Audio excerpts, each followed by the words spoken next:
Quiz number 16 का भी solution तुम्हारे पास आ गया है। ट्रांसक्रिप्शन की बात थी ना इसके अंदर सारी।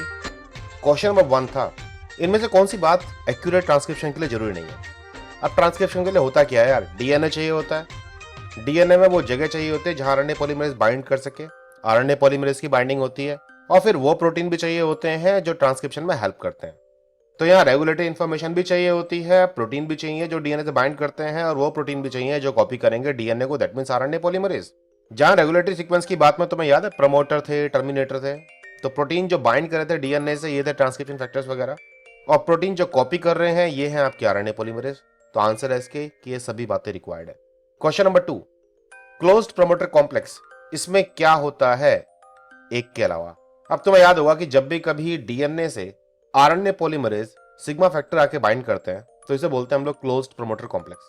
फिर उसके बाद प्रमोटर खुलता है, और प्रमोटर खोलता है आरएनए पॉलीमरेज खुद। तो प्रमोटर रीजन चाहिए तभी तो डीएनए बाइंड करेगा, तभी तो कॉम्प्लेक्स रेडी होगा। आरएनए पॉलीमरेज चाहिए, ट्रांसक्रिप्शन फैक्टर भी चाहिए जो प्रमोटर को पहचान करके आरएनए पॉलीमरेज की हेल्प करते हैं कि बाइंड कहां करना है। लेकिन हेलिकेज एंजाइम यहां काम नहीं आता। हेलिकेज एंजाइम डीएनए रेप्लिकेशन में पार्टिसिपेट करता है। यहां तो हेलिकेज की एक्टिविटी आरएनए पॉलीमरेज में खुद में होती है, तो इसलिए यह है जो हमें नहीं चाहिए। Question number 3, if you have a strain of bacteria जिसके पास नॉन फंक्शनल सिग्मा फैक्टर बनता है, तो भाई कौन सा स्टेप है जो इफेक्ट होने वाला है। सिग्मा काम क्या था, देखो बैक्टीरिया में सिग्मा प्रोटीन वो था जो असल में प्रमोटर को पहचानता है। ये पहचानता है -35 को, ये पहचानता है -10 को। अगर सिग्मा अवेलेबल नहीं है तो आरएनए पॉलीमरेज को तो ये भी नहीं पता कि ट्रांसक्रिप्शन करना कहां से। तो फिर अगर सिग्मा मेरे पास बनता नहीं है तो क्या असर पड़ने वाला है। This bacteria will be unable to assemble RNA polymerase on to the DNA strand. अगर मैं किसी आरएनए पॉलीमरेज को किसी डीएनए के साथ में टेस्ट ट्यूब में भी डाल दूं तो आरएनए पॉलीमरेज डीएनए को तो पहचान लेता है, वो सब बाइंड भी कर जाएगा। लेकिन आरएनए पॉलीमरेज को ये नहीं पता कि एक्चुअल में ट्रांसक्रिप्शन शुरू कहां से करना है। तो प्रमोटर रिकॉग्निशन ही कहानी है। तो भाई इस बात पर तो फर्क पड़ने वाला है नहीं।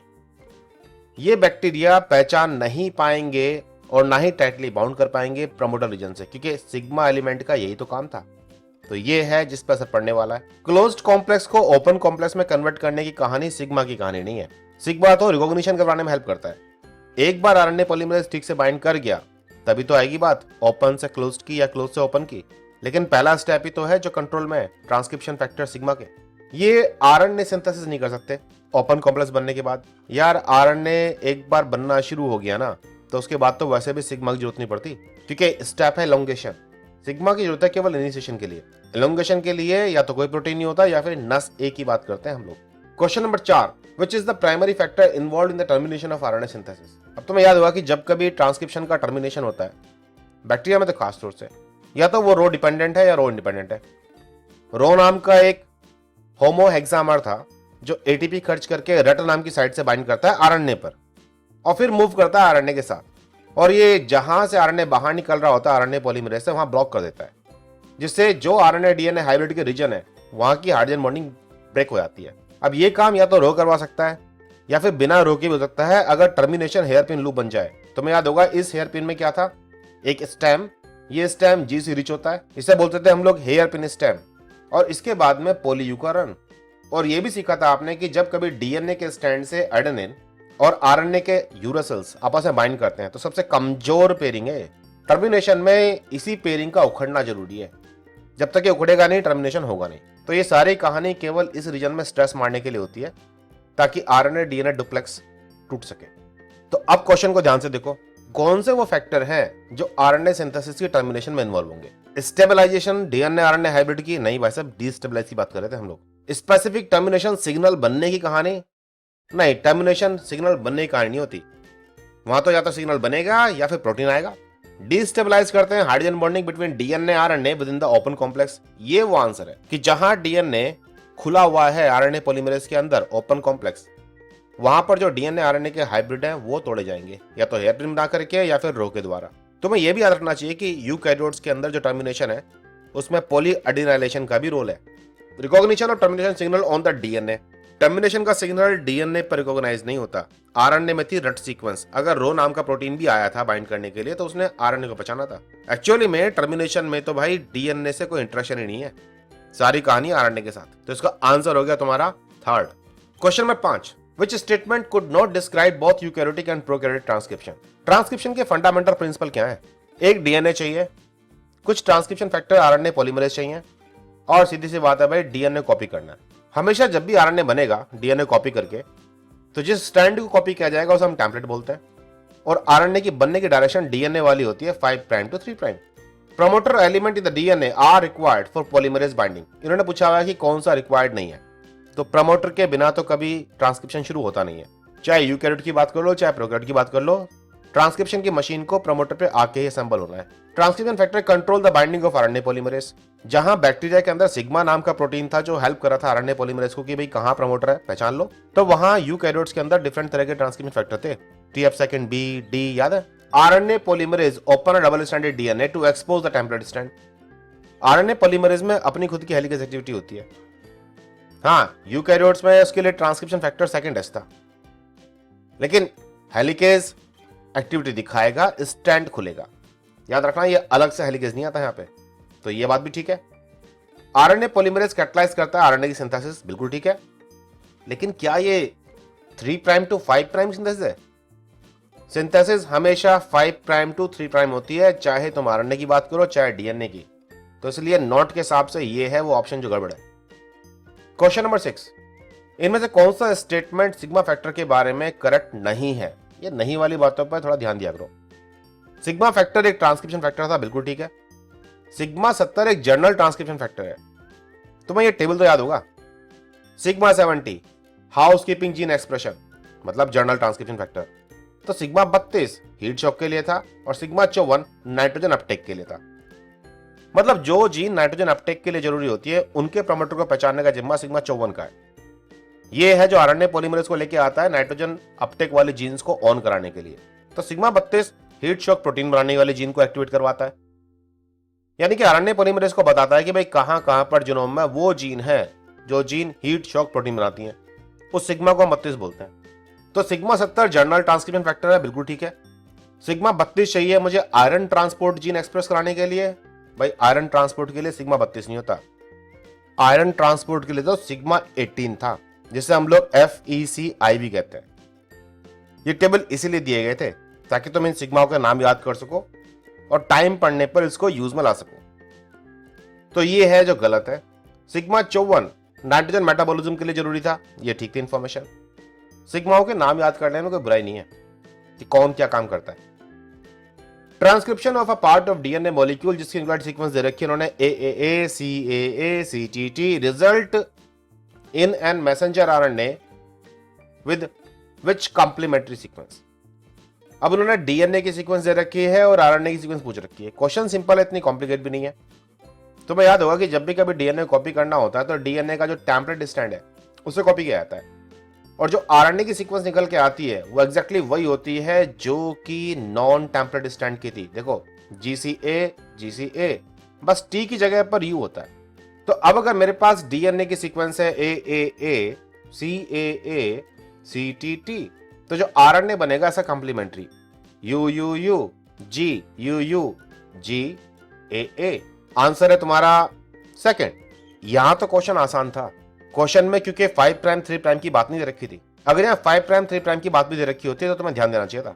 अगर टेम्पलेट की स्टैंड की डायरेक्शन 5 प्राइम टू 3 प्राइम है तो जो बना हुआ आरएनए है वो 5 प्राइम टू 3 प्राइम इस डायरेक्शन में है।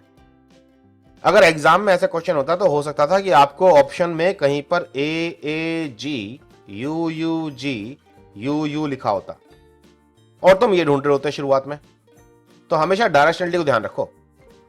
और यह भी बात होती है कि जब कभी भी कोई भी आरएनए के या डीएनए के मॉलिक्यूल को बिना किसी प्राइमिंग के लिखा जाए तो वो by default 5 prime to 3 prime होता है। ये कन्वेंशन है, तरीका है लिखने का। Question number 8, which form of RNA is involved in the processing transcription to make messenger RNA by splicing or removing intron।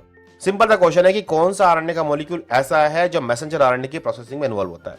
तो मैं याद होगा कि मैसेंजर आरएनए में इंट्रॉन्स होते हैं, और हमने पढ़ा था कि बहुत सारे तरह के आरएनए होते हैं जिनमें से SNRNA, small nuclear RNA, function in variety of nuclear processing, जिसमें से स्प्लाइसिंग और प्री मैसेंजर आरएनए भी है। और यही वो आरएनए है जिसमें SNRNA के साथ में प्रोटीन जुड़ करके सिनेप्स बनाते हैं, SNURP, जिन्हें हम लोग स्प्लाइसोसोम भी कहते हैं। तो SNRNA था जो प्रोसेसिंग में इस्तेमाल होता था। SRP आरएनए का काम ये SRP पार्टिकल में पाया जाता है और ट्रांसलेशन में रोल निभाता है उन प्रोटीन्स को ईआर पर ट्रांसलेट कराने के लिए जो सिक्रेशन के लिए बने हुए। तो साई और माई आरएनए जीन रेगुलेशन के तरीके थे। माई आरएनए नेचुरल तरीका और साई आर्टिफिशियल या फिर बाहर से आया हुआ। तो इसका तो आंसर है थर्ड। जितने भी टेबल्स में कराए गए थे वो टेबल छांट छांट के इसी काम के लिए दिए गए थे, क्योंकि हर टेबल में से कोई ना कोई इन्फॉर्मेशन ऐसी है जो एग्जाम में बड़ी काम आती है। Which part of prokaryotic RNA polymerase holoenzyme is involved with recognizing promoter specific to certain type of genes? अब अगर मुझे रिकॉग्नाइज करना है प्रमोटर्स को और वो भी स्पेसिफिक जीन्स को, तो देखो अल्फा बीटा बीटा प्राइम और उसके अलावा कभी कभी एक ओमेगा भी होता है या अल्फा डैश भी एक पेप्टाइड होती है। ये सब तो आरएनए पॉलीमरेज के पार्ट थे, लेकिन सिग्मा था जो हेल्प करता है रिकॉग्नाइज करने में। सिग्मा बैक्टीरिया केस में सबसे इंपॉर्टेंट प्रोटीन में से एक है और इसीलिए इसके ऊपर क्वेश्चन भी काफी आते हैं। सिग्मा कई टाइप के थे, सिग्मा 70, सिग्मा 32, सिग्मा 54। कौन किसको पहचानता है मैं ये भी याद रखना है। जैसे कि सिग्मा 70 जो था वो ज्यादातर जीन्स के लिए, हाउसकीपिंग जीन्स जितनी भी होती हैं। सिग्मा ही आरएनए पॉलीमरेज को हेल्प कराता है कि कहां पर प्रमोटर है। यही पहचानता है प्रमोटर में पाए जाने वाले -10 और -35 सीक्वेंस को। Question number 10, in prokaryotes RNA polymerase can bind naked DNA sequences upstream of promoter. Eukaryotes को इसके लिए डेकोरेशन चाहिए कि बहुत सारे प्रोटीन्स आगे चिपक जाए। अब ये प्रोटीन्स के नाम क्या हैं जो आरएनए पॉलीमरेज के साथ लगे रहते हैं और हेल्प करते हैं चिपकवाने में।